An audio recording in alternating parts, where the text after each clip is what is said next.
So Jai Hind everyone, welcome back to the channel. आज हम करने वाले हैं 6 जनवरी को जो आपका पेपर हुआ था पॉलिटिकल साइंस का लेटेस्ट वाला। और आपको पता है बस कुछ ही दिन बाकी रह गए हैं, जून 2026 का आपका एग्जाम आने वाला है। 24 जून को आपका पेपर है, राइट। तो 24 जून के लिए हम प्रिपेयर कर रहे थे। अब काफ़ी टाइम से मैंने आपको बहुत सारे क्वेश्चन प्रैक्टिस कराए, काफ़ी सारे ट्रिक्स के साथ चीज़ें याद करवाई हैं।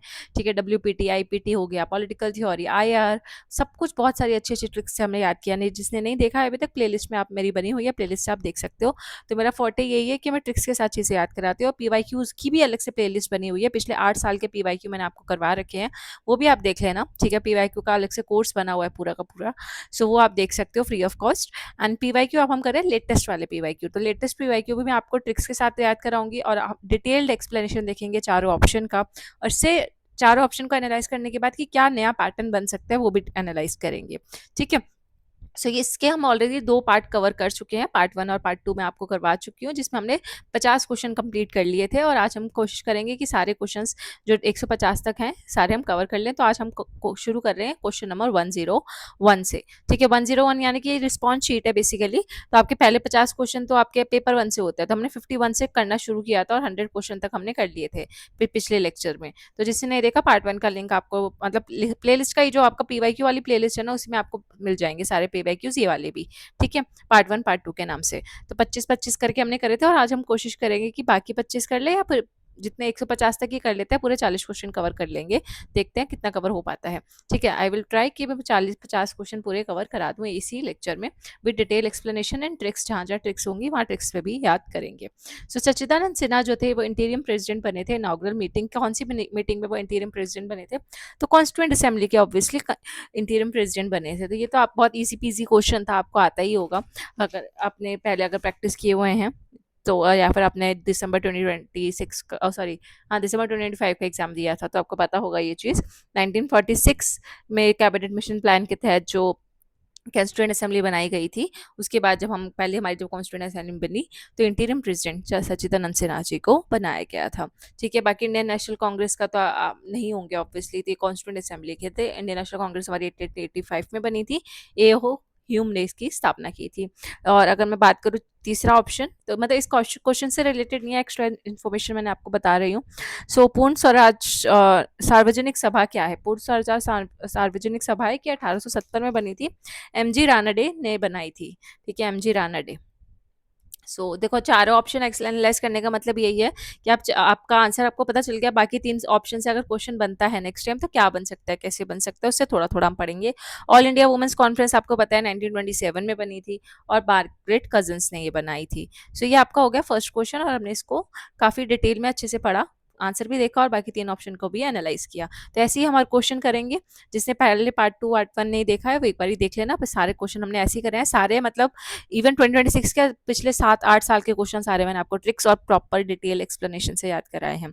ठीक है, अब असर्शन रीजनिंग का नेक्स्ट क्वेश्चन आ चुका है। असर्शन रीजनिंग में आप देखो, आप वीडियो पॉज करो और सोचो कि आंसर हो सकता है। तो एक्सिस अलायंस जो है जर्मनी की, इटली एंड जापान, इन्होंने ट्राइपेटाइट पैक्ट साइन किया था 1940 में। ये क्वेश्चन आपका आया है IR से, सेकेंड वर्ल्ड वॉर से। तो सेकेंड वर्ल्ड वॉर के टाइम एक्सिस अलायंस बनी थी, राइट। तो एक्सिस जो अलायंस है वो 1940 में बनी थी क्या? और ट्राइपाइट पैक्ट जो ट्राइपाइट पैक्ट हम बोलते हैं, तो किसके बीच में होता है? ट्राई मतलब 3, तो 3 लोगों के बीच में ये पैक्ट साइन हुआ था। कौन कौन थे? जर्मनी, इटली और जापान। और इसी को हम एक्सिस अलायंस के नाम से भी जाना जाता है। तो ये जो आपका करेक्ट है, ए ऑप्शन सही। देन जो एक्सिस अलायंस जो ऊपर मेंशनड है, वो क्या ग्लोबल पीस के लिए बनाई गई थी? नहीं, ये तो सेकेंड वर्ल्ड वॉर के लिए बनाई गई थी, तो वर्ल्ड वॉर करने के लिए बनाई थी, ना कि पीस के लिए। तो आर गलत है, तो ऑप्शन नंबर 3 आपका करेक्ट आंसर हो जाएगा। अभी आपका नेक्स्ट क्वेश्चन है कि इन्वायरमेंट से रिलेटेड कुछ इनिशिएटिव्स थे इंटरनेशनल लेवल पे, ये भी IR का टॉपिक है। डिसेंडिंग ऑर्डर में लगाना है। देखो, IR और पॉलिटी का बहुत वेटेज रहा है पिछले 1 साल में, तो आप उसको अच्छे से करके जाना। UN क्लॉज कब बना था? United Nation Convention on Law of the Sea कब बनी थी? अब आपको डिसेंडिंग ऑर्डर में ना वो थोड़ा सा मुश्किल होता है। डिसेंडिंग का क्या मतलब होता है? जो सबसे लेटेस्ट है वो लगाना होता है, फिर लेटेस्ट से लेकर आपको ओल्डेस्ट की तरफ जाना होता है। ठीक है, ओल्डेस्ट क्रोनोलॉजी की तरफ। और यूजुअली हम क्या करते हैं, असेंडिंग ऑर्डर में चीजों को याद रखते हैं। तो आप पहले असेंडिंग ऑर्डर में लगा लो, और फिर असेंडिंग के बाद आप डिसेंडिंग तक ले जाया करो, तो वो ज्यादा बेटर रहता है। तो सबसे पहले कौन सी हुई थी? तो अगर हम पहले असेंडिंग में लगाए, तो असेंडिंग में आपका सबसे पहले आएगा डी, WMO। ठीक है, WMO आपका आया था 1950 में। ठीक है, देन अगर मैं उसके बाद बात करूं, अंटार्कटिक ट्रीटी आई थी आपकी 1959 में। तो इसके बाद डी के बाद आ जाएगा आपका ई। ठीक है। एंड देन आपका अगर मैं बात करूँ इसका सी ऑप्शन जो होगा, सी आएगा इसके बाद, क्योंकि जो सी ऑप्शन है United nation conference on human environment, ये आपकी कब हुई थी? ये हुई थी आपकी 1972 में। देन आपका जो बी ऑप्शन है ये वाला साइट्स जिसको हम बोलते हैं, सिटीज नहीं बोलेंगे, साइट्स बोलेंगे, जो आपके इंडिजिनस स्पीशीज को लेकर हुई है। तो आई नो ये थोड़ा सा टफ क्वेश्चन है, सबके ईयर हमें याद नहीं रहते हैं। तो ये 1973 में आपका बी, ठीक है। सबसे पुरानी ये थी ना, तो हमने सबसे पहले इसको रखा। And UN Convention on Law of the Sea, अगर आपको दो तीन भी पता था तो आप थोड़ा बहुत क्रोनोलॉजी लगा सकते हो, और ये आपका हुआ 1982 में। तो आपका सबसे ऊपर आ जाएगा ए। अब इसको हम डिसेंडिंग ऑर्डर में लगाना है, तो हमने क्या करा, असेंडिंग ऑर्डर में लगा दिया, और फिर उल्टा ऑप्शन देख लेंगे कहाँ पे है, मतलब ए बी सी ई डी कहाँ आ रहा है, ए बी सी ई डी ये आ रहा है, देखो ए बी सी ई डी, मतलब हमने डी को सबसे आखिरी में रखा, ठीक है। तो असेंडिंग में लगा के आप डिसेंडिंग आराम से कर सकते हो। और इवन अगर आपको ये भी पता है ना कि जैसे अंटार्कटिक ट्रीटी तो हम पढ़ते ही हैं, ठीक है। डब्ल्यूएमओ भी मैंने आपको अपने जो इंटरनेशनल ऑर्गेनाइजेशन वाली जो पूरी की पूरी ट्रिक्स है आपको मैंने सारी ईयर्स याद भी कराए थे, ये भी डब्ल्यूएमओ तक भी करवाया हुआ है मैंने उसमें, ठीक है। तो अगर आपको दो भी पता है और आपको पता है कि पहले डी आया और फिर ई आया, तो देख लो कितने ही ऑप्शन में ई और डी का रहेगा, क्योंकि पहले डिसेंडिंग है तो ई और डी हमें देखना है। तो इसमें देखो डी और ई है नहीं, लेकिन हमें ई पहले आना चाहिए और डी बाद में आना चाहिए डिसेंडिंग में। तो इसमें ई और डी है क्या? नहीं, इसमें भी डी और ई है। अगर आपको दो भी पता होते तो आप मैं बता रही हूँ कि ऐसे ऑप्शंस को कैसे सॉल्व करना चाहिए अगर आपको नहीं पता। तो अगर हम डिसेंडिंग लगाए तो मतलब पहले ई आना चाहिए, ठीक है, और फिर डी आना चाहिए, क्योंकि ये है और ये है, ठीक है। मतलब 50 और 59, तो डी ई होता अगर असेंडिंग करते तो ई डी आना चाहिए। तो ये तो डी ई आ रहा है मतलब असेंडिंग है, ये भी असेंडिंग में हो रहा है। ई डी इसमें आ रहा है और ई डी एक इसमें आ रहा है, तो 3 और 4 में आपको दिक्कत हो सकती है कि अच्छा हो सकता है कि जो सी ऑप्शन है वो बीच में आया हो। तो बस आपको ई डी वाले एक साथ पहले ई आना चाहिए फिर डी, तो 3 और 4 में आपका 50-50 बैठ जाएगा, ठीक है। और एक और कोई पता होगा तो फिर आपका ये भी एलिमिनेट हो जाएगा। तो जरूरी नहीं है कि ऐसे क्वेश्चन में क्रोनोलॉजी लगाने के लिए आपको पांचों पता हो, पांचों में से कोई तीन भी पता है, दो भी पता है, तो आप ऐसे ऑप्शन एलिमिनेट कर सकते हो।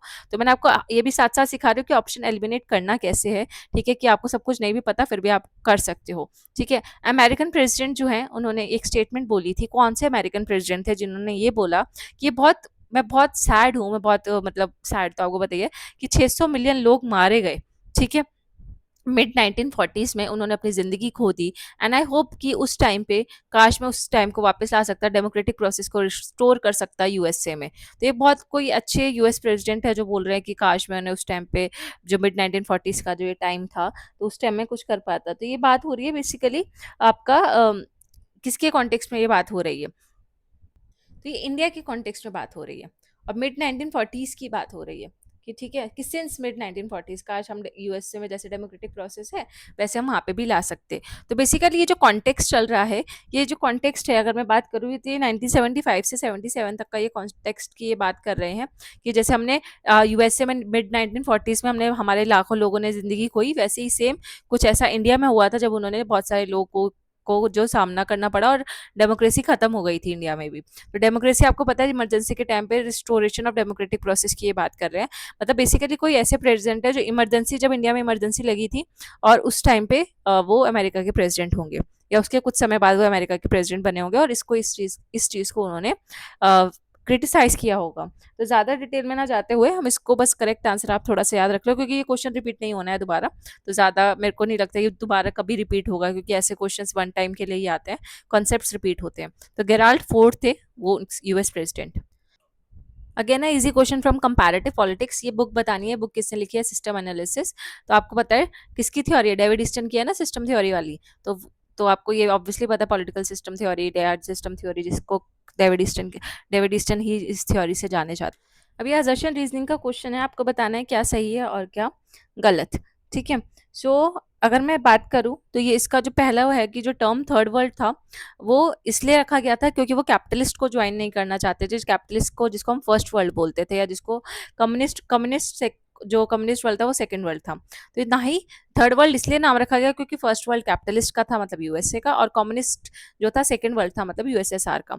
तो इसलिए उन जो लोग ना कैपिटलिस्ट को ज्वाइन करना चाहते थे ना सेकंड वर्ल्ड यानी कि यूएसएसआर को ज्वाइन करना चाहते थे, उन्होंने अपना टर्म थर्ड वर्ल्ड रख लिया था। तो क्या ये सही स्टेटमेंट है? तो ऑब्वियसली सही है, थर्ड वर्ल्ड इसलिए आया था ताकि हम यूएसए से जो यूएसए और यूएसएसआर को ज्वाइन नहीं करना चाहते वो थर्ड वर्ल्ड में जा सकते, तो असर्शन सही है। जो टर्म थर्ड वर्ल्ड है वो लार्जली इमर्ज हुआ था 1990s में, क्योंकि प्रेजोरेटिव आइडियोलॉजिकल इम्प्लीकेशंस की वजह से। तो ये भी ठीक है कि हाँ, आइडियोलॉजिकल इम्प्लीकेशन, क्योंकि दो आइडियोलॉजी थी अलग अलग, ठीक है, उसकी वजह से ये हुआ था। पर क्या 1990s की ये बात थी? नहीं, ये टाइमलाइन जो है इनकरेक्ट है, ठीक है। ये बात सही लगी कि हाँ, आइडियोलॉजिकल कन्फ्लिक्ट चल रहा था और उसकी वजह से थर्ड वर्ल्ड आया, ठीक है, वो सही है। पर ये जो टाइम लाइन है वो गलत है इसमें, तो ये 1990s का टाइम नहीं है, ठीक है। सो ये आपका जो ऑप्शन नंबर 3 है ये करेक्ट और आर इज नॉट करेक्ट। अच्छा, तो ये करेक्ट क्यों नहीं? आप सोचोगे मैम 1991 के आसपास ही तो पूरा वो कोल्ड वॉर और यूएसए और यूएसएसआर चल रहा था, तो ऐसा नहीं है। ये टर्म थर्ड वर्ल्ड की बात हो रही है। थर्ड वर्ल्ड जो टर्म है वो बहुत बाद में आया है। 1990s में पता है क्या टर्म चलता था? ग्लोबल साउथ टर्म चलता था, जो अंडर डेवलप कंट्रीज थी या डेवलपिंग नेशंस के नाम से जाना जाता था। थर्ड वर्ल्ड तो फिर पता अगर मैं बोलूँ तो 1952 में ये जो थर्ड वर्ल्ड जो टर्म था एल्फ्रेड सेवी ने कॉइन किया था, एंड उसके बाद 1990s में ये जो टर्म था वो यूज नहीं होता था। 1990s में ये ग्लोबल साउथ बोला जाने लगा। अब थर्ड वर्ल्ड ना यूज करके हम ग्लोबल साउथ बोलते हैं उसको, थर्ड वर्ल्ड को। तो ये तो बहुत पुरानी बात है, और ये कह रहे हैं 1990s में ऐसा हुआ था, तो 1990s में नहीं हुआ था, 1952 की बात है ये, जब ये पहली बार टर्म ये आया था। तो थोड़ा हमने इसको डिटेल में पढ़ा, और क्यों नहीं है वो भी मैंने आपको बताया, क्योंकि 1990s में हम ग्लोबल साउथ वर्ड यूज करते थे, ना कि थर्ड वर्ल्ड। थर्ड वर्ल्ड तो बहुत पुराना वर्ड है, तो ये टाइमलाइन यहाँ गलत थी। ऑल तो बाकी स्टेटमेंट सही है आपका। ऑब्वियसली थोड़ा सा मुश्किल क्वेश्चन था, अगर आपको टाइमलाइन या थोड़ा ये टेक्निकल नहीं पता तो ऑब्वियसली हम दोनों ही स्टेटमेंट को ठीक मानते हैं और दोनों ही इसका रीजन भी बन रहा है। बस एक क्योंकि टाइमलाइन इन्होंने जानबूझ के ऐसा डाल दिया कि किसी ने, और अप्रॉक्स 99% लोगों ने ये ऑप्शन गलत, क्वेश्चन गलत ही किया होगा मेरे हिसाब से। अभी जो इको फेमिनिज्म जो टर्म है, ठीक है, ये आपका बोला गया है कि इको फेमिनिज्म जो टर्म है वो फेमिनिस्ट थॉट और एक्टिविज्म को दर्शाता है। और ये जो टर्म है किसने कॉइन किया था? फ्रैंकोइस दे इकोबॉन ने ये टर्म दिया था इको फेमिनिज्म 1970s में। सो ये पॉलिटिकल थ्योरी या आईआर दोनों में से आप किसी से भी मान सकते हो इस क्वेश्चन को, क्योंकि फेमिनिज्म हम पॉलिटिकल थ्योरी का भी पार्ट है। इको फेमिनिज्म आपका इन्वायरमेंट या आईआर में भी आ सकता है, तो ये सही है, ठीक है। ये जो अब जिसको नहीं पता वो यहीं के यहीं याद रख लो कि इको फेमिनिज्म टर्म किसने दिया, अगली बार क्वेश्चन बन जाए कि बताओ it term eco feminism was coined by, तो 4 ऑप्शन हो और 4 ऑप्शन में जहाँ पे इको बॉनी हो तो आप इसको मार्क कर देना, ठीक है। इसके इको इको देखो सेम सेम मैच हो रहे हैं, इसके नाम भी में भी इको आ रहा है और यहाँ पे भी इको आ रहा है, इको इको ऐसे करके ना।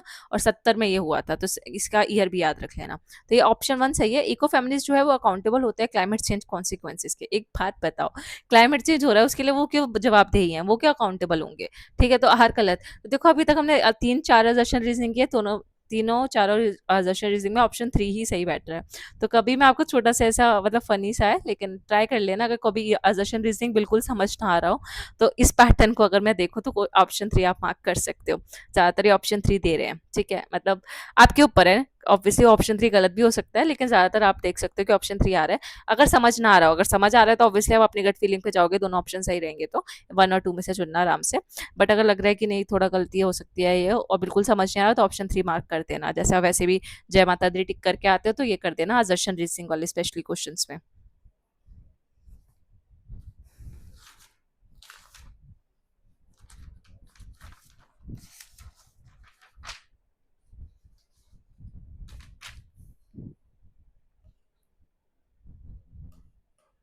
Okay, sorry for interruption. Human development जो इंडिकेटर्स है एसडीआई, उसके क्या कौन कौन से इंडिकेटर्स होते हैं? तो आपका जो करेक्ट ऑप्शन है आप यहाँ पे ऑप्शन चूज कर सकते हो, A B C D B C E A C. कौन से 3 ऑप्शन करेक्ट होंगे? चारों तो करेक्ट, 4 नहीं होंगे, मतलब 2 3 4 में से आप बताओ, ठीक है।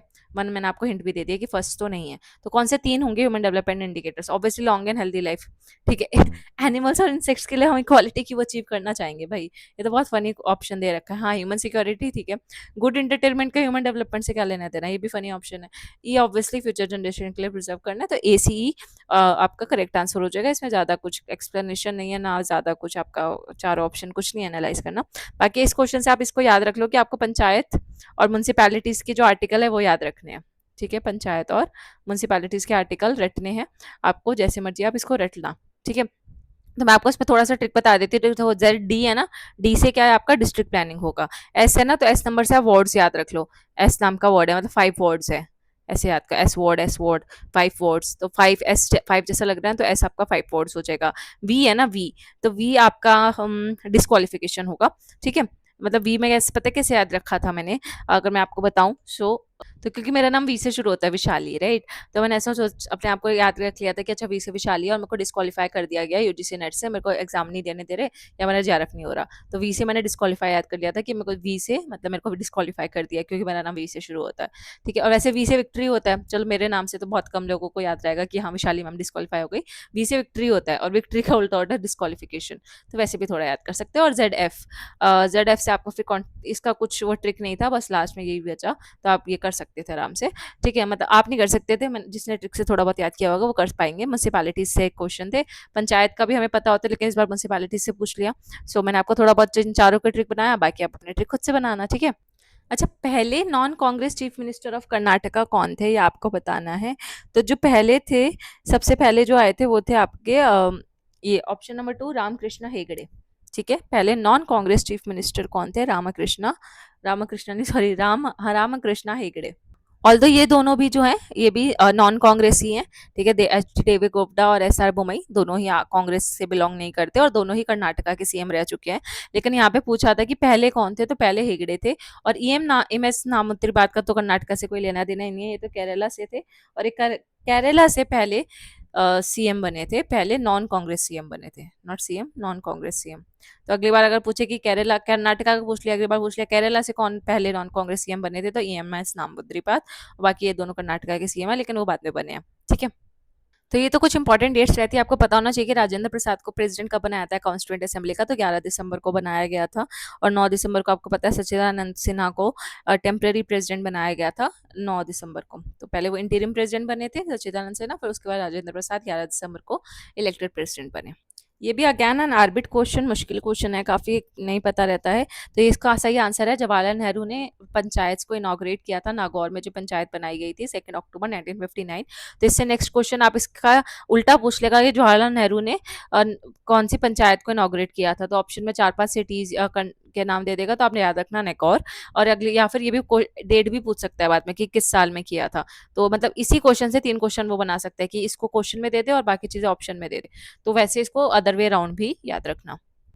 देन आपको इस क्वेश्चन से ये याद रखना है कि आपको लोकपाल और लोकायुक्त एक्ट भी याद रखने पड़ेंगे, वो भी क्रोनोलॉजी में। ईयर नहीं, ईयर तो याद रखने की जरूरत नहीं है, क्रोनोलॉजी में अगर आप इसको याद रख लेते हो तो फिर आप ये ईयर तो आराम से लगा पाओगे, जो सबसे पहले आया था उसका सबसे पहला ईयर होगा और जो बाद में आया उसका बाद में, ठीक है? सो ये इजी है, इजी तो नहीं है बेसिकली, लेकिन अगर हाँ क्रोनोलॉजी याद कर सकते हो इनकी तो कर लो, नहीं कर सकते तो इट्स ओके, कम्प्लीटली ओके, ठीक है? आपको वैसे भी बहुत सारा याद करना है, ये क्रोनोलॉजी अगर 1-2 क्वेश्चन रह भी जाता है तो दिक्कत नहीं है, अगर हो जाता है तो वेल एंड गुड, मैं आपको मना नहीं करूंगी, कर लो अगर टाइम है, मिल रहा है अभी भी। लेकिन इस 1-2 क्वेश्चन के चक्कर में बाकी पूरा पेपर मत छोड़ देना, कि मतलब जो लास्ट डेज है रिवाइज करने वाले, बाकी सबको अच्छे से रिवाइज करना, 1-2 छूट भी जाए तो कोई दिक्कत नहीं है, ठीक है? तो लोकपाल और लोकायुक्त एक्ट है, आपको इसको क्रोनोलॉजी में लगाना है। तो अगर आपको बस इतना भी पता होता कि पहला लोकायुक्त एक्ट किससे बना था, देखो एनटीए इतने भी मुश्किल क्वेश्चन नहीं बना रहा है, लेकिन आपका एक एक ऑप्शन से ही आंसर निकल जा रहा है। तो आपको इतना भी पता होता कि पहला, क्योंकि लोकपाल लोकायुक्त आपका गवर्नेंस का पार्ट है ही, ठीक है? तो अगर आप दोनों के पहला भी याद कर लेते हो कि पहला लोकपाल कब बना, लोकपाल बिल कब आया, और पहला लोकायुक्त स्टेट कौन सा था जहाँ पे लोकपाल आया था, ठीक है? तो सबको आपको पता है महाराष्ट्र सबसे पहला स्टेट था, और सबसे पहला स्टेट था मतलब वो सबसे ईयर में भी सबसे पहला होगा, मतलब 1971 है इनमें से सबसे छोटा ईयर, तो ये आया होगा। तो ए का 1 एक ही ऑप्शन में था आपका, ये निकल जाता है, उसके सामने सामने ऑप्शन लिखे, बी का 2, सी का 3 और डी का 4, ठीक है?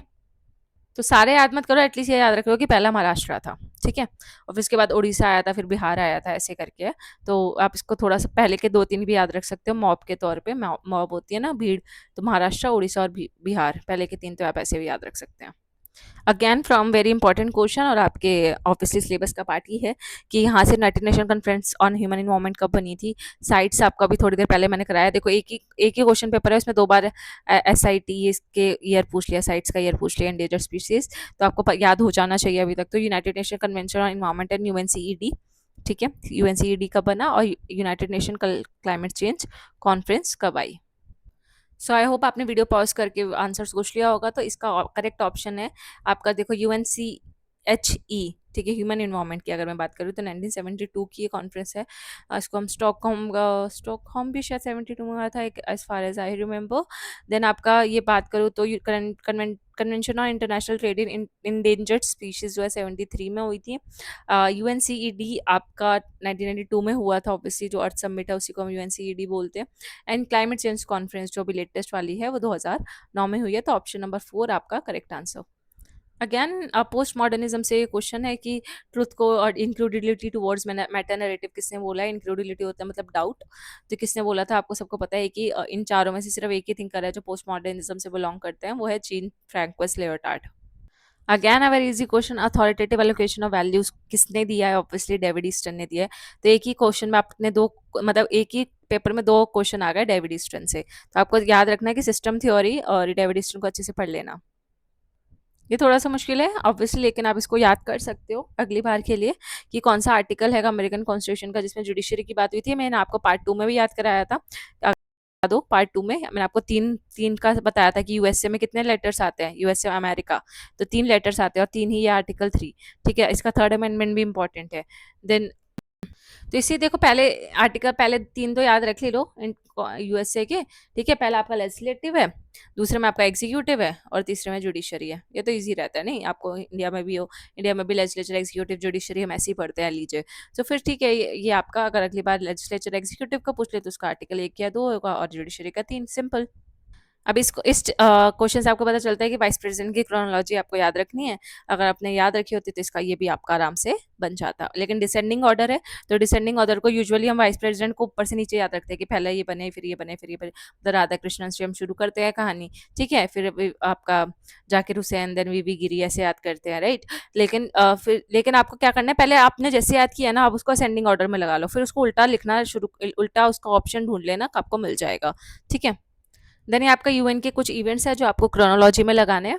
वाइस प्रेसिडेंट वाला क्वेश्चन ने इसलिए स्किप करा दिया क्योंकि देखो उसका कोई याद करने का मतलब नहीं है, जरूरी नहीं है कि वो जो 4-5 इस बार पूछे हैं इस क्वेश्चन पेपर में वही 4-5 पूछे, तो आपको सारे ही वाइस प्रेसिडेंट एटलीस्ट, और कुछ नहीं तो प्रेसिडेंट, वाइस प्रेसिडेंट और प्राइम मिनिस्टर तो याद करना ही चाहिए क्योंकि ये तो आपका नॉर्मल रहता है। ठीक है, देन ये भी आपके इंपॉर्टेंट सारे पीवाईक्यू रिपीटेड इंटरनेशनल इवेंट्स यहाँ पूछे हुए हैं, ये पहले भी आ चुके हैं और इस बार भी आए थे। सिप्रेस का आपका पता है 1964 में है, कॉन्गो आपका 60 में स्टैब्लिश हुआ था। इसकी मैंने आपको यूएन का जो है पूरा एक वीडियो बनाया है आईआर की प्लेलिस्ट में, उसमें मैंने आपको ये सारी चीजें ट्रिक से याद करा दी हैं। ठीक है, क्रोनोलॉजी में भी करवाई है और जो मैंने आपको हिस्ट्री ऑफ यूएन के नाम से आपको आईआर की प्लेलिस्ट में मिल जाएगा, तो उसमें मैंने आपको ये सारी चीजें याद कराई है। स्विस कनाल क्राइसिस आपको पता है 1956 का है। ठीक है, मैंने आपको 56 इंच का सीना वाली स्टोरी सुनाई थी, कांग्रेचुलेशन हमने बोला था। तो अगर नहीं देखा तो एक बार देखो, आपको बहुत अच्छी लगेगी। आपका 15-20 मिनट में पूरा यूएन के आपको डेट्स वगैरह भी याद हो जाएंगे। ठीक है, देन यूएनडीपी तो पता ही होता है, यूएनडीपी आपका पता है आपको 1965 में बना था। और यूथान जो थे ऑब्वियसली यूएन जनरल सेक्रेटरी की मैंने आपको ट्रिक्स याद करवा रखी हैं, तो यूथान तो आपको पता है 1961 में बने थे। और पिछले बार भी ये question, same question previous year में भी आया हुआ है, जून 2025 में आई गेस। सो ये था, आपको बस ये आपको ईयर मैंने बता दिया, अब आप इसको क्रोनोलॉजी में लगा सकते हो। क्रोनोलॉजी में आपका देखो सबसे छोटा ये कौन सा होगा, 56 होगा, तो डी से शुरू होगा। अगर डी से शुरू होगा और लेकिन पूछा है डिसेंडिंग ऑर्डर, तो डी लास्ट में होना चाहिए। तो डी लास्ट में देखो 2 में आ रहा है, 1 या 4, और आपका जो करेक्ट आंसर है यहाँ पे 4 होगा। ठीक है, सो नेक्स्ट क्वेश्चन। ओके, तो इसमें आपको डिप्टी स्पीकर बताने हैं सेंट्रल लेजिस्लेटिव असेंबली के, मतलब सेंट्रल लेजिस्लेटिव असेंबली यानी कि आज की लोकसभा। जब तक हमें आज़ादी नहीं मिली थी तो आज़ादी से पहले हम लोकसभा को सेंट्रल लेजिस्लेटिव असेंबली बोला करते थे, और जो आज के टाइम पे हम लोकसभा के स्पीकर बोलते हैं, क्योंकि हम स्पीकर बोलते हैं आज के टाइम पे आफ्टर इंडिपेंडेंस, लेकिन इंडिपेंडेंस से पहले स्पीकर को डिप्टी स्पीकर को डिप्टी प्रेसिडेंट बोला जाता था, not deputy speaker, deputy speaker को डिप्टी प्रेसिडेंट के नाम से संबोधित किया जाता था। तो आपको बस ये बताना था कि बिफोर इंडिपेंडेंस वाले कौन कौन से हैं। तो अगर आपको ये भी याद है कि आफ्टर इंडिपेंडेंस कौन कौन से बने, ठीक है, जो डिप्टी स्पीकर है आफ्टर इंडिपेंडेंस कौन से बने, तो आप एलिमिनेट कर सकते हो। जैसे जीजी स्वेल है, या भी आफ्टर इंडिपेंडेंस वाले हैं। ठीक है, गोडे मुरारी हैं, देन आपका सच्चिदानंद सिन्हा तो नहीं है। हाँ, सो बस यही 2 हैं, बाकी 3 जो फिर आपके बचे वो बिफोर इंडिपेंडेंस वाले थे, सिंपल। और बिफोर इंडिपेंडेंस में अगर आप देखोगे ध्यान से तो 6 ही डिप्टी प्रेसिडेंट रहे हैं, 4 या 5 या 6 आई गेस। तो उनका बस 5 नाम अगर याद रख लेते हो, क्योंकि आफ्टर इंडिपेंडेंस वाले बहुत सारे हैं, तो उनको याद रखने से अच्छा है कि हम बिफोर इंडिपेंडेंस वाले 4-5 जो नाम है उनको याद रख ले, तो आपका ईजी हो जाएगा। फिर आपको बिफोर इंडिपेंडेंस वाले पता होंगे तो बाकी जो बचे वो आफ्टर इंडिपेंडेंस वाले हो गए, सिंपल।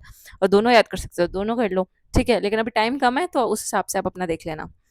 तो ऑब्वियसली ये भी आपका इजी क्वेश्चन है क्योंकि आपके सिलेबस का पार्ट है और ज़्यादातर पूछा जाता है। तो नाफ्टा कब बना था? नाफ्टा बना था आपका 1994 में।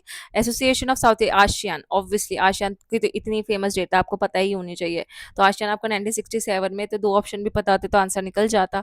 Then Asia Pacific economic corporation कब हुआ था? एपैक। एपैक आपको पता है, मैंने याद कराया था 1973।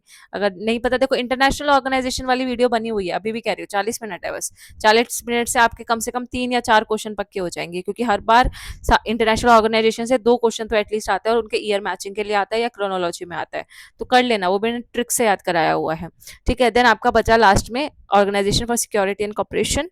देन आपका ओआईसी, जिसको हम यूरोप भी बोलते हैं, 1989। ठीक है, सो ये आपका इंटरनेशनल ऑर्गेनाइजेशन है, इनके ईयर है, आपको थोड़ा बहुत याद रख लेना है।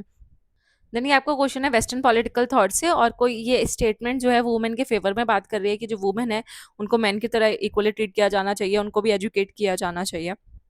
ठीक है, सो ये आपको पता है, आपका वो डब्ल्यूपीटी में कौन सी थिंकर हैं जो ऑब्वियसली वुमेन के हक में बोल रही है? वो है मैरी वॉलस्टोनक्राफ्ट। वेरी इजी क्वेश्चन, आपको पता होना चाहिए। मनी बिल, जो बिल है उसको मनी बिल कौन फाइनल अथॉरिटी है जो डिक्लेयर करता है? ऑब्वियसली लोकसभा के स्पीकर ओम बिरला जी। अच्छा, इससे याद आया, स्पीकर ऑफ लोकसभा भी याद कर लेना, मैंने आपको ट्रिक से याद करवा दिया है वैसे तो ऑलरेडी, तो आप ट्रिक्स देख सकते हो लोकसभा के स्पीकर की। आईआर की प्लेलिस्ट में आपको मिल जाएगा। अच्छा, बनी बिल को इंट्रोड्यूस अगर करना हो तो पहले आपको किसकी हेल्प, परमिशन चाहिए होती है? प्रेसिडेंट की। लेकिन मनी बिल को सर्टिफाई कौन करता है? तो सर्टिफाइड स्पीकर ऑफ लोकसभा करते हैं, और यही वो लोकसभा के स्पीकर ही बताते हैं कि ये बिल मनी बिल है कि नहीं। ठीक है, ऑल्दो जब इसको इंट्रोड्यूस करना है, स्पीकर ऑफ लोकसभा ने बता दिया कि ठीक है ये मनी बिल है, तो पहले आप प्रेसिडेंट की परमिशन लोगे इंट्रोड्यूस करने के लिए, और सर्टिफाई लेकिन लोकसभा के स्पीकर करेंगे। ये थोड़ा सा डिफरेंस है, याद रखना। अगेन इजी क्वेश्चन, डिकंस्ट्रक्शन किस में आता है? Post modernism. देखो पोस्ट मॉडर्निज्म से 2 क्वेश्चन आए, एक जैक्वस लेटार्ड वाला है पोस्ट मॉडर्निज्म से, एक और डिकंस्ट्रक्शन का एक और भी आया था शायद, मैंने पार्ट 1 में आपको कराया। 2 या 3 क्वेश्चन तो है ही, तो आपको देख लो, पोस्ट मॉडर्निज्म बहुत इंपॉर्टेंट है, जो यूनिट 1 है पॉलिटिकल थ्योरी, उसमें उसके लिए। अच्छा, ये जो इंडियन वे वाली बुक है ये किसने लिखी है? जिसको पता होगा तो ठीक है, नहीं पता तो आगे बढ़ जाना। और ये अभी आप इसको याद रख लो, एस जयशंकर ने ये बुक लिखी है। ठीक है, तो एस जयशंकर की ये किताब है, इसको रट लेना, द इंडियन वे। तो ये आपसे पूछा गया था, बहुत इजी क्वेश्चन था ये भी। 69 देखो आपको पता है दिल्ली वाला है, जो दिल्ली को एनसीटी डिक्लेयर किया गया था, एनसीआर। ठीक है, ये वाला देखो आपको 73rd और 74th आपका पंचायत और म्यूनसिपैलिटीज है, और यहाँ पे 1/3 रिजर्वेशन वुमेन को देने की गई है कि पंचायत और म्यूनसिपैलिटीज में 1/3 रिजर्वेशन वुमेन को मिलनी चाहिए। तो ऑब्वियसली आपका जिससे पूछा कि वुमेन को कौन कौन से एक्ट्स अमेंडमेंट ने एम्पावर किया, तो बी और सी ने तो किया है, क्योंकि 1/3 रिजर्वेशन की बात की, और 106 अमेंडमेंट जो अभी लेटेस्ट अमेंडमेंट हुआ है वो आपको पता ही है, वुमेन से रिलेटेड हुआ है, वुमेन रिजर्वेशन वाला, जो लोकसभा में। तो ई भी आपका सही है। 104 तो आपका होगा नहीं, वो ईडब्ल्यूएस का रिजर्वेशन से रिलेटेड है, as far as I remember. So B और सी, बी सी ई आपका करेक्ट आंसर हो गया। देन अगैन एंड क्रोनोलॉजी, देखो इन क्वेश्चंस को मैं ज्यादा नहीं करा रही हूँ, क्योंकि ये ऐसे क्वेश्चन है कि जरूरी नहीं है कि यही 5 ऑप्शन हर बार है। तो अगर मैंने आपको इन 5 को याद भी करा दिया तो कोई फायदा नहीं है, अगली बार और कोई 4-5 पूछ लेगा। ठीक है, तो चीफ इलेक्शन कमिश्नर आपको याद रखने हैं। इसके देखो मैं थोड़ा सा ट्रिक बता देती हूँ। गिल है ना, गिल में देखो 1 आ रहा है, 2 बारी एल एल, तो ये 11वें नंबर पे आते हैं। तो गिल से मैंने इसको ऐसे याद किया होगा, गिल है, 2 एल आ रहा है, तो ये 11 नंबर पे है कलेक्शन कमिश्नर। कृष्णा मूर्ति जो है ये 13 नंबर पे है, अगर इसको आप गिनोगे 1 2 3 4 5 ऐसे करके, तो ये 13 बन रहे हैं। स्वामीनाथन जो है आपके 5वें नंबर पे है, तो स्वामी जी 5 नंबर पे आते हैं। सारे स्वामी में देखो एस, अगर मैं स्वामी तक पढ़ूँ तो 5 लेटर का है। पेरी पेरी शास्त्री जो है, पेरी पेरी नहीं सॉरी, पेरी शास्त्री जो है ये आपका 8 नंबर पे आते हैं। शक्धर जो है 6 नंबर पे आते हैं। तो इसको बस आप लगा देंगे तो इसका आराम से आ जाएगा। तो मैंने हर एक नाम को एक नंबर दिया हुआ है, और उससे मैं उसको इजीली सॉल्व कर पाती हूँ। तो डॉक्टर श्यामा प्रसाद जो मुखर्जी हैं वो बंगाल लेजिस्लेटिव काउंसिल के जो हैं क्या बोलते हैं इलेक्टेड मेंबर कब बने थे, आपको बताना है। तो अगर मैं बात करूं इनकी, तो ये 1929 में बने थे, श्यामा प्रसाद मुखर्जी। तो श्यामा प्रसाद मुखर्जी से हर हर बार कोई ना कोई क्वेश्चन आता ही है, तो ये भी याद रखना। बंगाल, अगर देखो नेक्स्ट टाइम रिपोर्ट रिपीट हो जाए तो एटलीस्ट हमें याद होना चाहिए। वैसे बहुत कम चांसेस होते हैं कि एक ही फैक्ट को वो दोबारा पूछेंगे, लेकिन पूछ लिया तो एटलीस्ट इसमें कुछ ज़्यादा चारों ऑप्शन को एनालाइज करना, इसके बियॉन्ड श्यामा प्रसाद मुखर्जी के बारे में सब कुछ पढ़ना वर्थ इट नहीं है। जितना पीवाईक्यूज में आया एटलीस्ट उतना याद रहे। और अगर पूछ लेगा कि अच्छा श्यामा प्रसाद मुखर्जी कहाँ से इलेक्टेड मेंबर बने थे, तो ये आपका ऑप्शन सकता है नेक्स्ट टाइम ज्यादा से ज्यादा, तो बंगाल लेजिस्लेटिव काउंसिल से बने थे, सिंपल। देन ऑब्वियसली यूएन के जनरल सेक्रेटरी, इसकी ट्रिक में ऑलरेडी याद करा रखी है। तो डिसेंडिंग ऑर्डर में आता है हर बार वैसे, तो आपको याद रखना है ट्राई, हैमर, और फिर हमने गाली दी थी। ठीक है, फिर कुत्ता आ गया था, ये सारी ट्रिक मैंने आपको पढ़ाई हुई है, एक बार आईआर की प्लेलिस्ट देख लेना। ठीक है, अगेन अ मुश्किल क्वेश्चन ऑब्वियसली कि हमें क्या पता भाई मिल पार्लियामेंट का मेंबर कब बना था, एमपी कब बना, हम क्यों याद रखें और हम पढ़े भी क्यों? हम जेएस मिल की थ्योरी पढ़ेंगे, उससे ज़्यादा से ज़्यादा हम ये पढ़ सकते हैं उसका जन्म कहाँ हुआ और मरा कहाँ पे। ठीक है, मतलब किस साल में मरा, क्योंकि एक बार कार्ल मार्क्स का या पता नहीं किसका हीगल का पूछा हुआ था कि वो कब पैदा हुआ था, वट ईयर पूछा हुआ था। ठीक है, अगर वो भी बंदा अगर पढ़ ले एक बार को प्रीवियस ईयर लेके, पर ये क्यों पढ़ेगा कि भाई एमपी की कब बने। लेकिन अगर ठीक है अगली बार पूछ लेता है, याद रख लो भाई 1867 5 से 1868। वैसे इस क्वेश्चन पे ज़्यादा टाइम वेस्ट करने की ज़रूरत नहीं है। ऐसे क्वेश्चन पे देखो आपको 150 में से 150 तो ठीक करने नहीं है। ठीक है, 20-30 क्वेश्चन अगर आप मान लो आध बिट भी आते हैं, मुश्किल से मुश्किल आते हैं, और वो तो आपको भी नहीं आते, किसी को भी नहीं आते, 20 में से आपके तुक्के भी लग गए 4-5 तो अच्छा ही हो जाएगा। ठीक है, 4-5 तुक्के लग गए तो आपके बन जाएंगे। ठीक है, नहीं लगा तो कोई छोड़ बात नहीं, आपके पास फिर भी कितने क्वेश्चन है अटेम्प्ट करने के लिए, 130 क्वेश्चन तो है, उसको आप अच्छे से करो और आपको पता है आराम से 120 क्वेश्चन पे आराम से आपका जीआरएफ हो जाता है। जनरल का भी अगर मैं हाईएस्ट बात करूँ, ठीक है, और टफ पेपर आएगा तो 115, 107, 108, 10 पे भी जीआरएफ हो जाता है, 110 का अगर मैं मान के चलूँ, अगर टफ पेपर आ रहा है तो 110 पे भी। तो आप 40 क्वेश्चन फिर भी गलत कर सकते हो, तो इन 40 में से ये गलत करने लायक ही है। ठीक है, ऑल्दो मुझे पता है ये बोलना बहुत आसान है कि हाँ 40 क्वेश्चन गलत कर दो, 110 क्वेश्चन ले आओ, बट वहाँ पे जाके एग्जाम प्रेशर में कैसा महसूस होता है, आई कैन रिलेट। ठीक है, ये आपका देखो अमेंडमेंट्स है, देखो अमेंडमेंट आपके सिलेबस का पार्ट है, तो आप इसको डिनाई नहीं कर सकते और आपको ये पढ़ना भी चाहिए ऑब्वियसली। ठीक है, तो कौन सा अमेंडमेंट हुआ था, देखो Goa and Daman and Diu का जो अमेंडमेंट हुआ था वो 10 आपका हुआ था, आई गेस 12th। हाँ 12th अमेंडमेंट हुआ था। ठीक है, तो मैंने 12th कैसे याद रखा था, देखो गोवा को मैंने दिया 1 नंबर, दमन दिया एंड दीव को हम एक साथ बोलते हैं, एक साथ बोलते हैं लेकिन ये दो नाम है, तो ये 12, तो मैंने इसको ऐसे याद किया हुआ है कि ये 12th अमेंडमेंट है। आप ही मेरी ट्रिक से याद कर सकते हो अगर अच्छी लगे तो। इंक्रीज रिटायरमेंट एज, इसका ये 15th अमेंडमेंट था, तो इसके लिए कोई ट्रिक नहीं है, ऐसे याद रख लो कि भाई हाई कोर्ट का जो जज है वो रिटायर होते हैं, 15 साल में रिटायर होते हैं, वैसे तो 60 से 62 ईयर्स है, लेकिन 15 साल में उनको जज नहीं बनने देंगे ऑब्वियसली, तो 15th अमेंडमेंट है। अच्छा, सिंधी को 15th लैंग्वेज बनाया गया था, तो ये कौन सा अमेंडमेंट था, तो आपको 21वां अमेंडमेंट है। अब मैं खुद सिंधी हूँ तो मैंने ऐसे माना याद किया हुआ है कि मैं सिंधी हूँ और इस सिंधियों को 21 तोपों की सलामी दी गई है। ठीक है, तो मुझे 21 तोपों की सलामी मिलेगी, मतलब तो 21 तोपों यानी कि 21st amendment. Then Dadra and Nagar Haveli आपका 10th अमेंडमेंट होगा, जो दादा, इसमें दादरा नागर जो हवेली है, जैसे दादाजी है, तो ये दादाजी से हम याद रख सकते हैं कि 10 साल हो गए। ठीक है, दादाजी को। और इसके अलावा आपका आ जाएगा लास्ट, अब प्रिवी पर्स का अब अबॉलिश हुआ था, तो ऑब्वियसली आपको याद होगा इंदिरा गांधी ने प्रिवी पर्स को अबॉलिश किया था, और ये आपका अमेंडमेंट था 26 अमेंडमेंट था, 26। ठीक है, स्पेशल 26 आता है ना, वैसा स्पेशल 26 में इनका प्रीवी पर्स का मतलब खत्म कर दिया, अबॉलिश कर दिया। ये आपके सारे अमेंडमेंट हो गए। अब आप ऑब्वियसली आपको इतना काउंटिंग तो आती है, 12 10 आएगा सबसे पहले, फिर 12 आएगा 15, तो काउंटिंग में को सिखाने की जरूरत नहीं है, आप इसको अरेंज कर सकते हो। अब इस क्वेश्चन से आपको याद रखना है कि आपको जितनी भी न्यूक्लियर ट्रीटीज हैं इंपॉर्टेंट, वो सारे आपको याद होनी चाहिए क्रोनोलॉजी में वाइज। ठीक है, ये आपका ऑब्वियसली इसको चार ऑप्शन, चारों को पढ़ लेंगे तो कोई मतलब फायदा नहीं है, अगले चार कोई और पूछ लेगा, लेकिन आपको हाँ या पता होगा, देखो ऑप्शंस आपके पास अगर आपने रटा हुआ है और आपको पता है, तो वीडियो पॉज करके एक बार अपने आप को रिवाइज कर लो, देखो मैं सही बोल रही हूँ कि नहीं, मतलब आप बोल रहे हो या नहीं बोल रहे हो, वट एवर। ठीक है, तो सॉर्ट तो आपको पता है लेटेस्ट हुई थी, एकदम लास्ट वाली है, तो 2002 में हुई होगी, तो अगर डी का हम लगाए तो एक ही ऑप्शन में ये भी बन रहा है, तो लेटेस्ट वाली आपको सबको पता ही होती है कि सॉर्ट लास्ट में हुई थी एकदम। ठीक है, साल्ट वन साल्ट टू भी पढ़ते हैं, स्टार्ट वन स्टार्ट टू पढ़ते हैं, INFTT पढ़ते हैं। ठीक है, तो अगर मैं बात करूँ आपका सॉल्ट वन की, तो सॉल्ट वन आपका 1972 में हुआ था।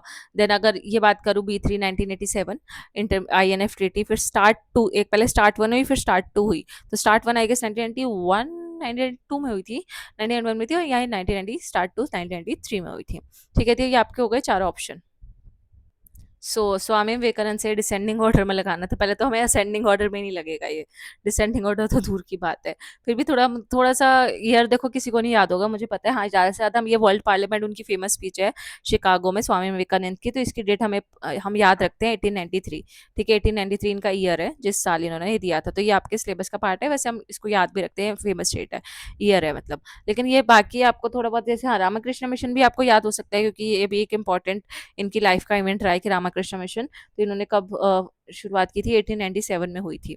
ठीक है, तो ये थोड़े दो ईयर याद कर सकते हैं। अब देखो, अब ये पूछा डिसेंडिंग, असेंडिंग में पूछा होता तो पहले क्या आता, ई आता और फिर डी आता, डिसेंडिंग पूछा है तो पहले डी आएगा फिर ई आएगा। अब हम देखते हैं डी और ई कहाँ पर है, डी और ई यहाँ पे है, मतलब ये ठीक हो सकता है, डी और ई इसमें ठीक हो सकता है।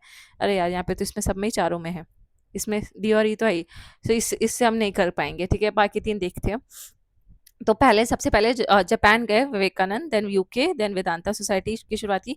हाँ, वेदांता सोसाइटी भी आप देख सकते हो क्योंकि इनका न्यू वेदांता का ईयर मतलब फेमस है, लेकिन फिर भी जितना भी हम कर ले बहुत डिफिकल्ट क्वेश्चन रहेगा ये। सो इसको हम करेक्ट आंसर ही देखेंगे। और सबसे पहले देखो, ये हो गया, मैंने आपको बता दिया, ये बता दिया। अब अगर मैं बात करूँ सी ऑप्शन की, तो जो वेदांता सोसाइटी इन्होंने फाउंड की थी वो आपका था 1894 में, अगले ही साल। तो आप ऐसे मानो कि शिकागो में गए, अपना वर्ल्ड फेमस स्पीच दिया, और शिकागो में ही, वही ऑब्वियसली न्यूयॉर्क ही है, तो न्यूयॉर्क में वहाँ पे उन्होंने वेदांता सोसाइटी शुरू कर दी। तो उन्होंने सोचा चलो शिकागो आया हूँ तो लगे हाथ न्यूयॉर्क में वेदांता सोसाइटी शुरू कर देता हूँ। तो ये यहाँ पे की और ये यहाँ पे, तो ये आप इसको मतलब ईयर याद मत रखो, ये एक स्टोरी याद रख लो, ठीक है। तो ये आपको ज्यादा इजी रहेगा स्टोरी याद रखना। तो मैं इसको आपको स्टोरी याद करा देती हूँ, यार आपको अगली बार ऐसे इवेंट्स आ जाए तो आप थोड़ा सा बहुत इसको लगा पाओगे। ऑल तो बहुत रेयर चांसेस है कि स्वामी विवेकानंद से वो दोबारा सेम क्वेश्चन पूछेगा या कुछ भी एक जैसा पूछ लेगा। पर हमें क्योंकि पीवाईक्यू है तो करना है, अच्छे से करना है। पूछ लिया तो फिर हम ये नहीं बोलेंगे ना कि मैम आपने मना किया था कि आएगा ही नहीं। तो आ भी सकता है, इनका कुछ भरोसा नहीं। तो अब देखो इसमें क्या होगा। अगर मैं सबसे पहले करूँ तो पहले सबसे पहले आएगा ई, फिर सी और डी, ई सी और डी। और अगर मैं इसको उल्टा पढ़ूँ तो क्योंकि डिसेंडिंग पूछा है तो डी सी ई वाला मुझे ढूंढना है। तो डी सी ई, डी सी ई यहाँ पे आ रहा है, ठीक है। डी सी ई यहाँ नहीं बन रहा है, तो ये डी सी ई यहाँ पे भी नहीं बन रहा है, तो ये गलत हो जाएगा। और डी सी ई यहाँ पे भी नहीं बन रहा है। एक ही ऑप्शन में डी सी और ई ऐसे बन रहा है, तो ये ऑप्शन नंबर 3 इसका करेक्ट आंसर होना चाहिए, ठीक है। बाकी दो भी देख लो। आपका फिर डी के बाद क्या है, बी। तो आपका ये आपका यूके गए थे, फिर यहाँ जापान। तो सबसे पहले जापान गए थे, तो क्योंकि ये डिसेंडिंग ऑर्डर है तो लेकिन हम उल्टा चले तो ए सबसे पहले वो जापान गए। तो इन्होंने ये थोड़ा इंग्लिश वाला भी कर सकते हो कि फर्स्ट टाइम लिखा है तो फर्स्ट टाइम वाला सबसे पहली बार ही हुआ होगा, तो ए आपका लास्ट में आना चाहिए, तो ये उससे भी बन जाएगा। पर आप टाइम मशीन में वापस नहीं जा सकते और मैं आपको वापस जाके क्वेश्चन ठीक नहीं करा सकती। लेकिन आप यहाँ पे से, ये भी 1893 में हुआ था वैसे। और ये जो यूके गए थे वो यूके भी 1895 में गए थे, लंदन, ठीक है। सो ये आपका ये दोनों ही 1893 है, लेकिन इसमें भी मंथ का इन्होंने फर्क कर दिया है, ये सितंबर में हुआ था और ये जून का इवेंट है। तो इतना मंथ में भी कौन ही जाएगा। तो फिर भी ठीक है, अगर 3 ऑप्शन से आपको मिल निकल रहा है आंसर तो मैं बोलूंगी कि मॉडरेट क्वेश्चन है, अगर आपको थोड़ा बहुत भी अगर पता होता तो। नहीं पता तो वैसे तो मुश्किल ही है ऑब्वियसली। ओके, ये मैं मुश्किल नहीं बोलूंगी क्योंकि देखो आपको 14 पॉइंट प्रोग्राम्स वुडरो विल्सन के हम पढ़ते ही हैं। हाँ, तो ऐसे जो इंपॉर्टेंट इवेंट्स होते हैं उनका ईयर भी हमें पता होना चाहिए, ऑल्दो एग्जैक्ट डेट फिर भी नहीं पता हो सकती। तो हम अगर ईयर लिखा होता तो मुश्किल नहीं होता बिल्कुल भी, लेकिन हाँ आपका ये बोला हुआ है with exact date, year, month, तो वो बहुत मुश्किल है याद रखना, ठीक है। सो हम इसका जो करेक्ट आंसर है, सीधा करेक्ट आंसर देखते हैं, ज़्यादा दिमाग नहीं लगाएंगे। 8 जनवरी है, अगली बार से इसको याद रखना, आ जाए तो अच्छी बात है। देखो बहुत ईजी है, 1918 सबको पता होता है। क्यों पता होता है? क्योंकि आपको पता है वुडरो विल्सन के 14 पॉइंट्स प्रोग्राम कब आए थे, जब वर्ल्ड वॉर वन खत्म हो गई थी। वर्ल्ड वॉर वन कब खत्म हुई थी? 1914 से शुरू हुई, 1918 में खत्म हुई। तो आपको ये पता है, तो आपको ये पता है कि ये साल तो अच्छा है। अब इस साल के आखिरी में क्या आ रहा है? 8। तो ये इसके डेट में भी क्या आ रहा है? 8। तो आपको इस पे इतना बहुत दिमाग लगाना नहीं पड़ेगा याद रखने के लिए, कि आप याद रख लो कि 8 से खत्म हो रहा है और ये वुडरो विल्सन का जो है 8 से शुरू हो रहा है और जनवरी में, मतलब साल के एकदम शुरुआत में ही इन्होंने 14 पॉइंट्स प्रोग्राम दे दिए थे जैसे वर्ल्ड वॉर खत्म हुआ। तो ये ऐसे आप याद रख सकते हो कि एकदम न्यू ईयर पे ही दे दिया था। तो अगर आप न्यू ईयर याद रखोगे तो न्यू ईयर से जनवरी याद रहेगा। और आप क्योंकि आखिरी और ये पहला सेम है तो 8-8 याद रह जाएगा। तो ये मैंने डेट याद करने की भी ट्रिक बता दी। ये तो बहुत डिफिकल्ट क्वेश्चन है, बहुत ही ज़्यादा, कभी कोई नहीं पढ़ता होगा ये सब चीज़ें। फिर भी देख लो आया हुआ है तो इसको मैं इसको भी ये बोलूँगी कि आरबी टेस्ट को स्किप कर लो। हाँ, ईयर याद हो जाता है तो अगली बार इन चारों में से एक पूछ लिया तो अच्छा ही है, नहीं तो इसको छोड़ दो, कोई दिक्कत नहीं है। इसका मैं करेक्ट ऑप्शन बता देती हूँ, ऑप्शन नंबर 4 ए का 3 आपका हो जाएगा। यहाँ पे कमेटी जो आपके म्यूनसिपल एम्प्लॉयज़ के लिए जो बनाई गई थी 65-66 में, इसकी क्रोनोलॉजी याद कर लो ईयर से तो अच्छा ही है। कि सबसे पुरानी तो ये नहीं होगी, 63 वाली होगी सबसे। तो बी का 2 यहाँ पे मतलब रूरल अर्बन वाली थी, फिर नेशनल कमीशन और अर्बनाइजेशन। तो आपका सी का 4, देन आपका डी का 1। जो सबसे पहले टैक्स वाली कमेटी बनी होगी चार में, सबसे पुराना ये टैक्स है ना, तो सबसे पहले टैक्स वाली बनी होगी। टैक्स के बाद रूरल अर्बन आया होगा कि रूरल अर्बन पे टैक्स लगा दिया। देन रूरल अर्बन के बाद आपका ये आया होगा अर्बनाइजेशन। तो पहले रूरल अर्बन आया, फिर अर्बन से क्या हो गया? अर्बनाइजेशन हो गया। देन अर्बनाइजेशन के बाद आपका लास्ट में, अगर मैं बात नहीं, लास्ट में अर्बनाइजेशन हुआ, बीच में एक और रह गया हमारा, सॉरी मैंने ये देखा नहीं, 65 म्यूनसिपल। तो रूरल अर्बन के बाद म्यूनसिपल आया। और म्यूनसिपल क्योंकि अर्बन एरियाज में क्या होती है, म्यूनसिपैलिटीज होती है ना अर्बन एरियाज में, तो अर्बन में म्यूनसिपैलिटी, और जब म्यूनसिपैलिटी आई तो अर्बनाइजेशन हो गया। तो ये मैंने क्रोनोलॉजी याद करा दी। ईयर आई डोंट थिंक इतना ईयर, वैसे ही हमें इतने सारे ईयर याद रखने होते हैं, तो इससे अच्छा तो हम इसको थोड़ा सा स्टोरी याद रख लें कि अगली बार थोड़ा क्रोनोलॉजी आए, एक दो का भी, तो हम थोड़ा याद रहेगा। सो भाई आपके कोल्ड वॉर से बहुत सारे भर भर के क्वेश्चन आए हैं इस बार। तो cold war, post cold war, world war पता नहीं क्या ही है। ठीक है, वर्ल्ड वॉर क्यों ही पढ़ना हमने, कोल्ड वॉर से पढ़ लेते हैं। ये तो चलो, ये इजी क्वेश्चन मैं बोलूंगी, क्योंकि ऐसे ये सारी चीजें हमने पहले भी हमारे पीवाईक्यू में आ रखी है और हमें पढ़नी ही होती है। तो कोरियन वॉर मैंने आपको पढ़ाया हुआ है, 1950 है। ठीक है, ईयू की हिस्ट्री आई गेस मैंने, हाँ मैंने एक वीडियो बनाया हुआ है कोल्ड वॉर इवेंट्स पे और पोस्ट कोल्ड वॉर इवेंट्स पे, और वो भी ट्रिक्स से आपको याद कराया हुआ है। तो ये आईआर की प्लेलिस्ट में जाना और कोल्ड वॉर इवेंट्स याद कर लेना ट्रिक्स के साथ। ठीक है, वहीं पे आपको ये इनकी डेट्स भी याद हो जाएंगी। 1955 वियतनाम वॉर, 55 से लेकर ये आपका 75 तक चला था वियतनाम वॉर। तो पूरा एक रेंज है यहाँ पे वैसे भी। Cuban missile crisis obviously 1962, bifurcation of Sudan 2011, south Sudan और सूडान अलग हो गए थे ना, तो 2011 की डेट है। फिर रशिया ने यूक्रेन पे 2022 में हमला किया था, अभी भी लेटेस्ट है ये तो अब इसको आप बस करेक्ट उसमें लगा लोगे। करेक्ट क्रोनोलॉजी नहीं लगाना, मतलब कोल्ड वॉर के कौन से इवेंट है। तो 1991 के बाद के जितने भी इवेंट्स है वो सारे कौन से हो जाएंगे, पोस्ट कोल्ड वॉर हो जाएंगे। तो ये हट जाएगा, ये हट जाएगा। 1991 से पहले के जितने भी इवेंट है वो कोल्ड वॉर के हो जाएंगे। तो ये आपका एबीसी हो जाएगा, सिंपल एबीसी आपका टू सेकंड ऑप्शन में ये रहा। अभी ये भी सिलेबस का ही क्वेश्चन है, वैसे आपको इसी सारे एक्ट्स याद करने ही होते हैं। तो फेडरल रेलवे अथॉरिटी आपका गवर्नमेंट ऑफ इंडिया एक्ट 1935 के तहत बनाया गया था। और बाकी एक्ट्स भी आप पढ़ लेना थोड़ा थोड़ा सब में। सेपरेट इलेक्टोरेट आया जैसे इसमें मुस्लिम्स के लिए, इंडियन काउंसिल एक्ट नेगोशिएट हमने यहाँ पे नेगोशिएट किया था, बजट वगैरह को लेकर बात हुई थी। चार्टर एक्ट में क्या हुआ था, टी और चाइना वाला ट्रेड जो था वो सिर्फ रखा गया और बाकी सारा ट्रेड ईस्ट इंडिया कंपनी से छीन लिया गया। तो ये थोड़ा थोड़ा सबके बारे में एक एक दो दो लाइन पता होनी चाहिए। अभी स्वामी सहजानंद सरस्वती के बारे में ऑब्वियसली हम इतना नहीं पढ़ते हैं, थोड़ा बहुत अगर जो यूपीएससी वगैरह की तैयारी करते हैं वो इतना डिटेल में पढ़ते हैं। हाँ, आउट ऑफ सिलेबस नहीं बोलूंगी, लेकिन हाँ थोड़ा डीप में क्वेश्चन आया हुआ है। देख लो कंजर्वेशन रीजनिंग अगर आपको पता है तो। देखो, स्वामी सहजानंद सरस्वती इन्होंने बिहार प्रोविंशियल किसान सभा बनाई थी 1929 में। क्यों बनाई थी, ताकि जो पीजेंट्स हैं उनकी जो कंप्लेंट्स है, ग्रीवेंसेस मतलब कंप्लेंट, किसके खिलाफ पीजेंट कंप्लेंट कर रहे हैं, जमींदार के खिलाफ, क्योंकि जमींदार क्या कर रहे थे, उनके ऑक्यूपेंसी राइट्स को छीन रहे थे।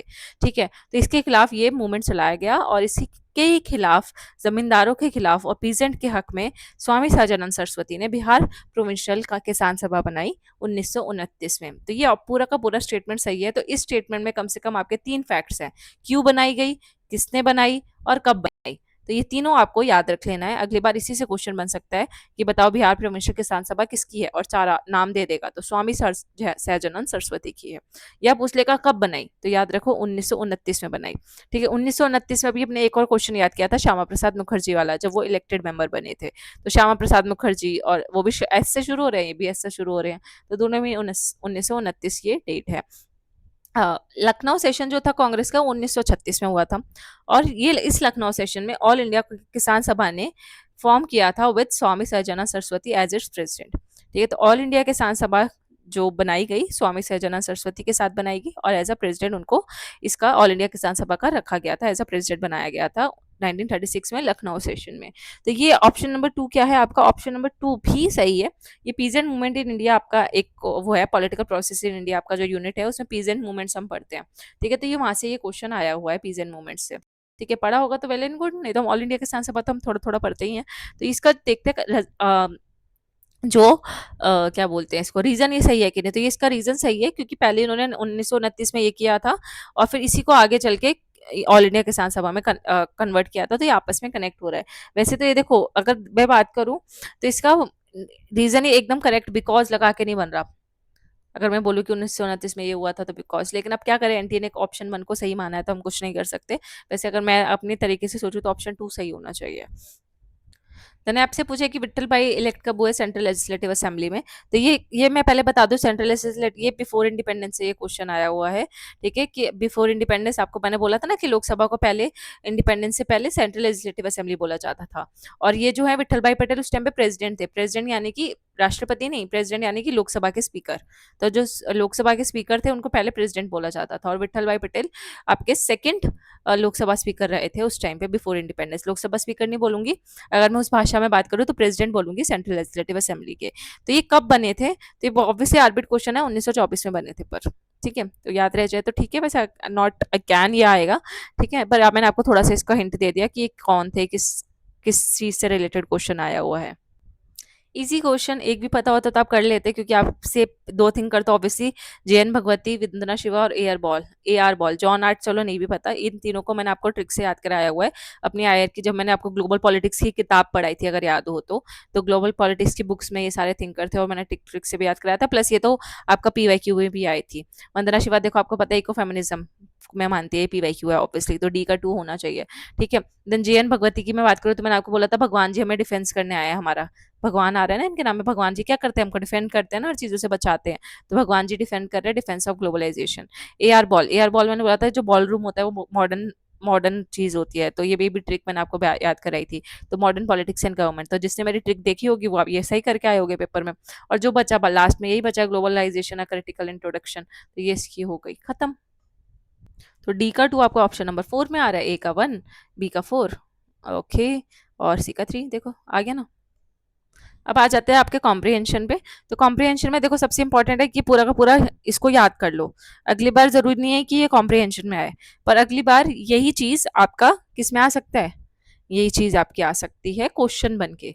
तो लोग कॉम्प्रिहेंशन छोड़ के जाते हैं कि भाई कॉम्प्रिहेंशन तो क्या ही है, पर यही कॉम्प्रिहेंशन से अगली बार क्वेश्चन बन सकता है और ये आपको फंसा देगा। ठीक है, अभी देखो टिमोर लेस्टे तो फेमस भी है क्योंकि अभी ये आसियान का 11वां मेंबर बना है ना, तो ये तो न्यूज में भी है और लेटेस्ट इन्फॉर्मेशन है, तो ये तो इसको याद रखना तो इंपॉर्टेंट है, तो पूरा आप पढ़ लेते हैं। देखो ईस्ट टाइमोर जो है पोर्टुगीज कॉलोनी रहा था 300 सालों तक, इसको फिर 1975 में इंडोनेशियन ट्रूप्स ने इन्वेड किया था। देखो जितना याद हो जाए ठीक है, नहीं तो कोई बात नहीं, एक बार पढ़ तो लो, क्या पता एक एक दो लाइन भी याद रह जाए तो अच्छा ही है ना।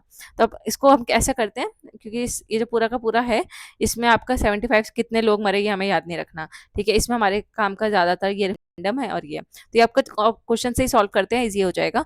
देखो ईस्ट तिमोर को पोर्तुगीज कॉलोनी में कितने सालों तक बनाया गया था, तो आपका 300 सालों तक, अभी ऑप्शन में ही हमने क्वेश्चन में ही पढ़ा। ठीक है, उसके बाद आपको जहाँ इंपॉर्टेंट रहेगा याद करने वाला मैं आपको बता दूंगी।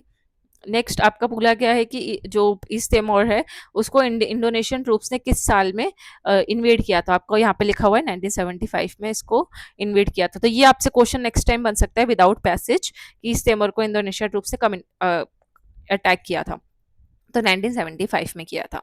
ठीक है, आप ऐसे मानो कि जब इमरजेंसी लगी हुई थी तो जो तैमूर था वो वहाँ पे अटैक चल रहा था इंडोनेशिया का, इंडिया में इमरजेंसी लगी हुई थी।